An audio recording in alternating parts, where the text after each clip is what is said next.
बिस्मिल्लाहिर्रहमानिर्रहीम। अस्सलाम वालेकुम डियर स्टूडेंट्स, आज हम डिस्कस करने लगे हैं एक टेक्निक है सॉल्वेंट एक्सट्रैक्शन की। बड़ा ये एक एक्सपेरिमेंटल टेक्निक है जो आप एनालिटिकल केमिस्ट्री में पढ़ते हैं और आपकी बुक में चैप्टर 2 में ये एक्सपेरिमेंटल टेक्निक्स में से एक टेक्निक सॉल्वेंट एक्सट्रैक्शन की है। ठीक है जी, चलिए शुरू करते हैं। होपफुली अब सब खैरोफियत से होंगे। बेटा मेरे लिए भी दुआ किए रहें, अल्लाह ताला सबके लिए आसानियाँ करे और कामयाबियाँ दे। तो ये मैं ना बिल्कुल इसको इजी करके आपके लिए टू द पॉइंट ऐसी ऐसी बातें जो मेन उसमें आपसे पूछी जा सकती हैं एमसीक्यूज़ में, शॉर्ट क्वेश्चंस में, एज अ डिटेल क्वेश्चन, वो सारी यहाँ बताऊँगा। तो बेटा सबसे पहले सॉल्वेंट एक्सट्रैक्शन जो है, mostly solvent extraction is performed in a separating funnel. Solvent extraction एक सेपरेटिंग फनल में की जाती है। ये मैंने ड्रा की है। सेपरेटिंग फनल ग्लास की बनी होती है और उसके नीचे एक टैप है जिसे ओपन या क्लोज़ करके यहाँ से इसमें सोल्यूशन ऐड करते हैं बाय यूजिंग फनल। डायरेक्टली भी ऐड किया जा सकता है by using direct in beaker. इसमें बीकर के थ्रू सोल्यूशन ऐड किया जा सकता है। ये स्टॉपर है जिससे इसे ओपन और क्लोज़ करेंगे। बट मोस्टली ये होगा कि अगर आप दो सॉल्वेंट एक्वियस और ऑर्गेनिक लाइक ईथर यूज़ करेंगे ना, तो एक्वियस मीन वाटर, उसकी डेंसिटी ज़्यादा होने की वजह से एक्वियस लेयर नीचे बनेगी। और ईथर सॉल्वेंट अगर आप यूज़ करें, ईथर की डेंसिटी मोस्टली लोअर होती है, ये ऊपर आएगा। एक्वियस नीचे, ईथर ऊपर। लेकिन ये कंपल्शन नहीं है कि ऑर्गेनिक लेयर ऊपर ही बनेगी और एक्वियस लेयर नीचे ही बनेगी। ये तो डिपेंड करता है कि आप सॉल्वेंट कौन सा यूज़ कर रहे हैं।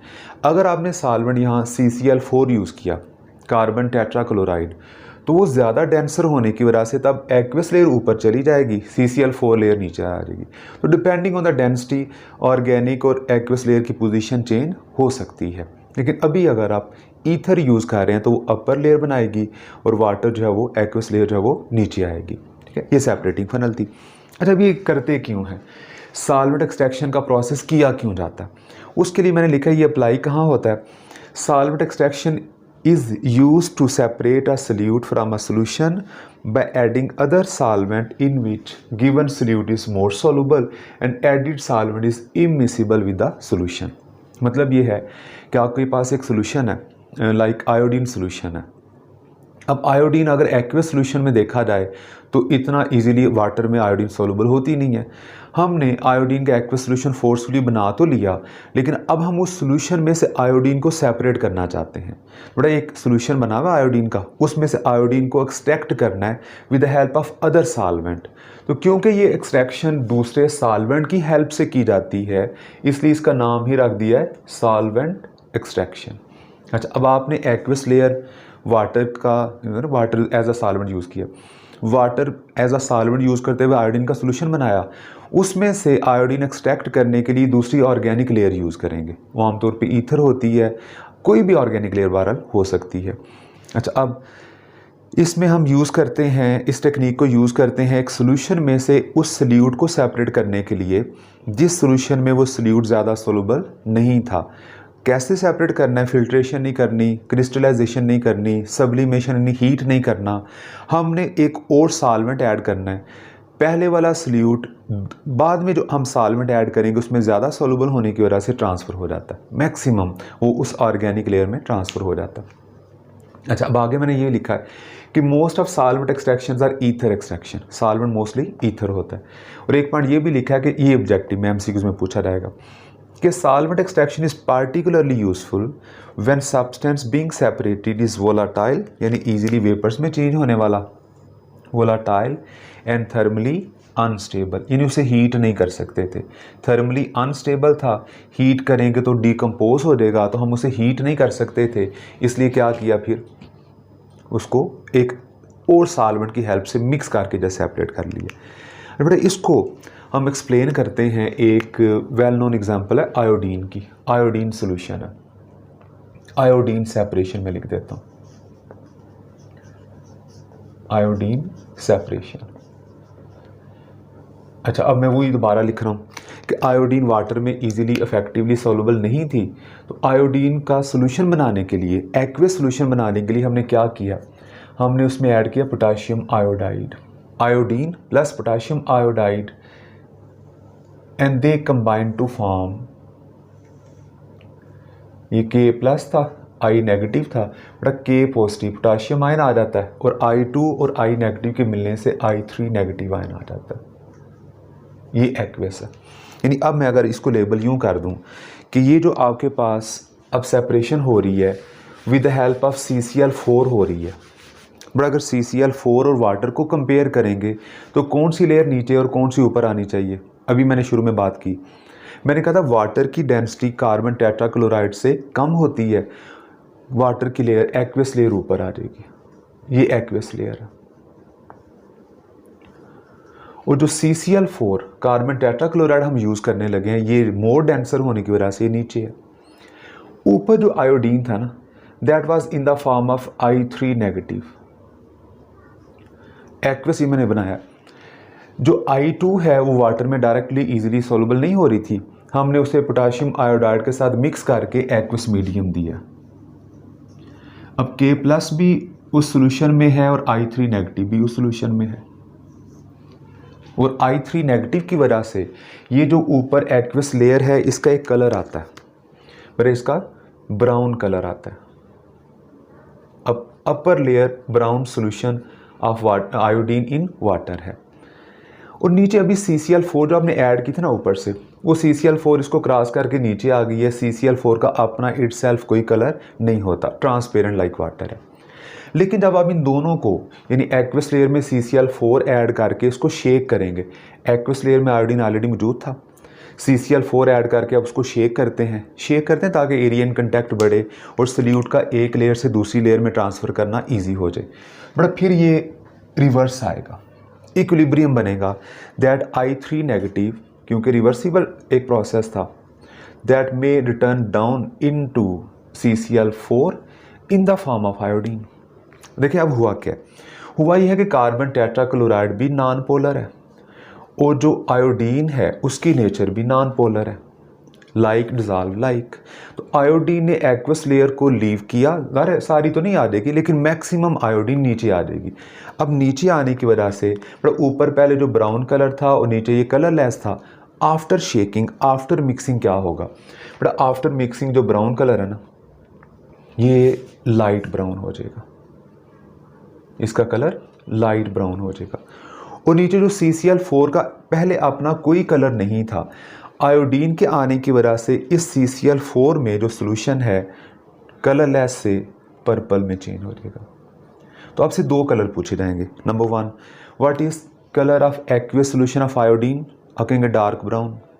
Number 2, what is solution of iodine in CCl4? आप कहेंगे पर्पल। और अगर ये पूछा जाए what happens to the brown solution of iodine when it is shaken with CCl4, तो हम कहेंगे brown colour fades, brown colour light हो जाता है और वो लाइट ब्राउन में चेंज हो जाता है क्योंकि मैक्सिमम आयोडीन नीचे शिफ्ट हो जाती है। अच्छा, अब ये नीचे शिफ्ट होगी, इस इक्विलिब्रियम को एक ऐसा पॉइंट आ जाएगा ना जब आयोडीन का नीचे से ऊपर जाने का रेट और ऊपर से नीचे आने का रेट इक्वल हो जाए, that point is called dynamic equilibrium.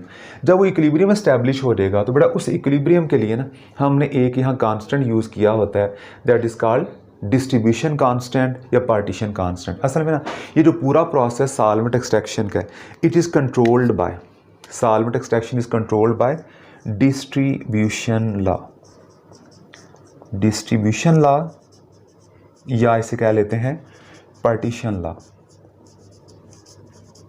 Iodine की पार्टीशंस होती हैं, आयोडीन के पार्ट्स होते हैं, कुछ एक्वस मीडियम में रह जाता है, कुछ नीचे ऑर्गेनिक लेयर में आ जाता है। So solvent extraction is controlled by distribution law, जिसकी स्टेटमेंट ये है, अभी आपके सामने स्क्रीन पे शो भी हो रही है। बट डिस्ट्रीब्यूशन लॉ ये है कि अ solute distribute itself between two immiscible liquids in a constant ratio of concentration irrespective to the amount of solute added। Solute की अमाउंट जितनी मर्जी हो, डिस्ट्रीब्यूशन लॉ ये कहता है कि वो अपने आप को एक कांस्टेंट रेशो में ऑर्गेनिक और एक्वस लेयर में डिस्ट्रीब्यूट करता है, इरिस्पेक्टिव के कितनी अमाउंट थी सल्यूट की। हाँ, सॉल्वेंट की अमाउंट इसे इफेक्ट करेगी लेकिन सल्यूट की अमाउंट इफेक्ट नहीं करती। नहीं बच्चों, अब आपने ना ये जो डिस्ट्रीब्यूशन लॉ या पार्टीशन लॉ की बात की है, इसी को एक्सप्लेन करने के लिए एक होता है डिस्ट्रीब्यूशन कोएफिशिएंट। डिस्ट्रीब्यूशन कोएफिशिएंट, आप उसे पार्टीशन कोएफिशिएंट भी कह सकते हैं, KD से इसको रिप्रेजेंट किया जाता है। और ये होता क्या, ये रेशो होती है के D distribution coefficient is the ratio of amount of solute in organic layer divided by amount of solute in aqueous layer. तो ये दो लेयर्स में सल्यूट की अमाउंट की रेशो होती है। के D is the ratio of amount salute in organic layer with amount of solute in aqueous layer. But अब आयोडीन वाले एक्सपेरिमेंट पे अगर आप इसको अप्लाई करें तो के D will be organic layer में, ये जो CCl4 है ये ऑर्गेनिक लेयर है, कार्बन टेट्राक्लोराइड एक ऑर्गेनिक कंपाउंड होता है। इसमें आयोडीन किस फॉर्म में आई थी, I2 की फॉर्म में। ये भी नॉन पोलर है, वो भी नॉन पोलर है, तो मैं लिख दूंगा K D is equal to I2 in CCl4, एक ये कंसंट्रेशन है ऑर्गेनिक लेयर में, divided by amount of solute in aqueous layer. Aqueous layer में सोल्यूशन जब वाटर में बना था तो आयोडीन किस फॉर्म में थी, I3 नेगेटिव, यानी try iodide ion. I3 negative को हम ट्राई आयोडाइड आयन्स कहते हैं। बट आपने नीचे लिख देना I3 नेगेटिव इन एक्वियस मीडियम। तो ये रेशो फिक्स रहती है, के डी की वैल्यू फिक्स रहती है, सल्यूट की अमाउंट चेंज भी कर लें, के D remain constant. And for this solution, ये जो मैंने आयोडीन CCl4 की बात की है, बट इसके लिए के डी की वैल्यू आती है ऑलमोस्ट 85।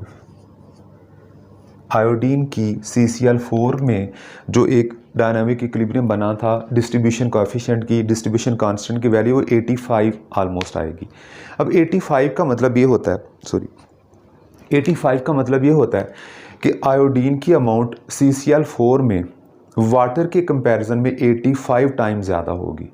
यानी जितनी आयोडीन वाटर में है उससे 85 टाइम आयोडीन CCl4 में ज़्यादा होगी, क्योंकि iodine prefer to enter in CCl4। अच्छा मैं इसको यूँ समझाता होता हूँ, बट मैं कहता हूँ कि आयोडीन है एक नॉन पोलर सल्यूट। जैसे आप किसी फंक्शन में चले गए, वहाँ फंक्शन का टाइम था 10 बजे, 8 से 10 का टाइम था, आप 8 बजे चले गए। अब आप तो टाइम पे गए थे, लेकिन ज़ाहिर है आजकल हमें पता है कि फंक्शन में लोग बिल्कुल इन टाइम खाने के टाइम ही आते होते हैं। आप चले गए 8 बजे। अब 8 बजे गए, वहाँ का कोई रिलेटिव, कोई दोस्त, कोई जानने वाला नहीं था। आपने क्या किया, चलो यार अभी 2 घंटे हैं, टाइम पास करने के लिए चलो मैं किसी के साथ गपशप शुरू कर देता हूँ। आपने किसी के साथ बातचीत शुरू कर दी, लेकिन आप कंफर्टेबल नहीं हैं, आप रिलैक्स नहीं हैं, टाइम पास कर रहे हैं।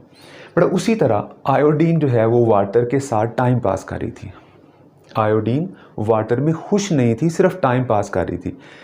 आप भी वहाँ टाइम पास कर रहे थे, और जब आपका कोई दोस्त आया आप खुश हो गए, आप फ़ौरन उठ के उसके पास चले गए, अपने दोस्त के पास, अपने रिलेटिव के पास, अपने जानने वाले के पास। उसी तरह जो आयोडीन वाटर में टाइम पास कर रही थी, जब उसका दोस्त आता है, CCl4 उसका दोस्त क्यों है, क्योंकि ये भी नॉन पोलर है, आयोडीन भी नॉन पोलर है, दोनों एक जैसे हैं, एक जैसे मेंटालिटी वाले दोस्त हो गए। अब जो आयोडीन है उसने शिफ्ट किया अपने आप को कि मैं अपने दोस्त की तरफ जाऊँ। यहाँ अगर वो 1 रहती है तो नीचे 85 आती है।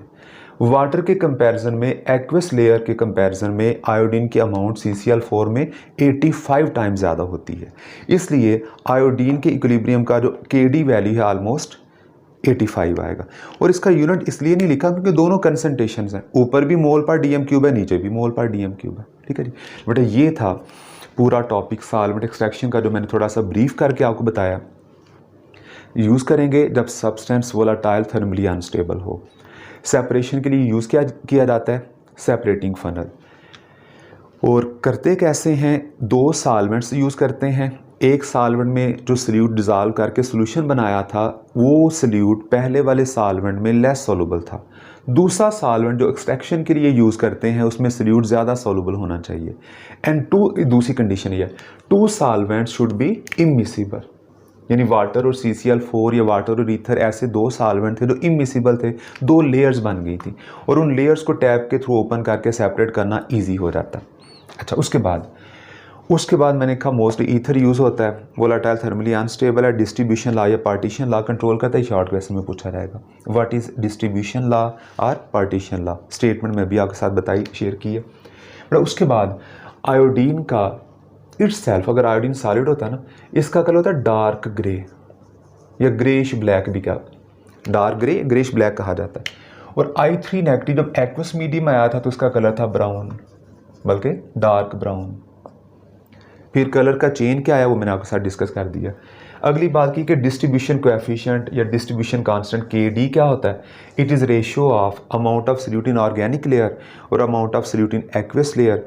जैसे आयोडीन ऑर्गेनिक लेयर में I2 था और एक्वस लेयर में I3 negative try iodide ion था। इस एक्सप्रेशन में, इस इक्विलिब्रियम में KD की वैल्यू 85 आनी थी। ठीक है। अच्छा, एक पॉइंट लास्ट पे जो शॉर्ट क्वेश्चन में और पूछा जाता है वो ये है कि ये जो सॉल्वेंट एक्सट्रैक्शन है रिपीटेडली थोड़ा थोड़ा सॉल्वेंट यूज़ करके करें तो ये ज़्यादा अच्छा रहता है। Why repeated extraction using small portion of solvent is more efficient. But उसकी रीज़न ये है कि अगर आप एक ही दफ़ा ज़्यादा अमाउंट में सॉल्वेंट ऐड कर देंगे ना तो अकॉर्डिंग टू डिस्ट्रीब्यूशन लॉ वो सोल्यूट को ज़्यादा एक्सट्रैक्ट नहीं कर सकेगा, उसकी एफिशिएंसी उतनी ज़्यादा नहीं होगी। और अगर आप रिपीटेडली थोड़ी थोड़ी अमाउंट सॉल्वेंट की ऐड करेंगे तो अकॉर्डिंग टू डिस्ट्रीब्यूशन कोएफिशिएंट या distribution law that repeated amount of small solvent या small amount of that solvent is added repeatedly can extract more solute according to distribution law या distribution coefficient. तो repeated extraction थोड़ा थोड़ा solvent करके ज़्यादा अच्छी रहती है बजाय इसके कि आप एक दफ़ा ज़्यादा अमाउंट में सॉल्वेंट ऐड कर दें। ले बच्चों, ये था टॉपिक आज का, सॉल्वेंट एक्सट्रैक्शन। फिर भी अगर आपके माइंड में कोई कन्फ्यूजन है, कोई क्वेश्चन है तो आप कमेंट सेक्शन में पूछ सकते हैं, इंशाल्लाह प्रॉपर आपको उसका आंसर मिलेगा। तो अब सॉल्वेंट एक्सट्रैक्शन के बाद अगली एक्सपेरिमेंटल टेक्निक्स तक मुझे इजाज़त दें, आपसे फिर मुलाकात होगी। तब तक के लिए अल्लाह हाफिज़, खुश रहें, अस्सलामु अलैकुम।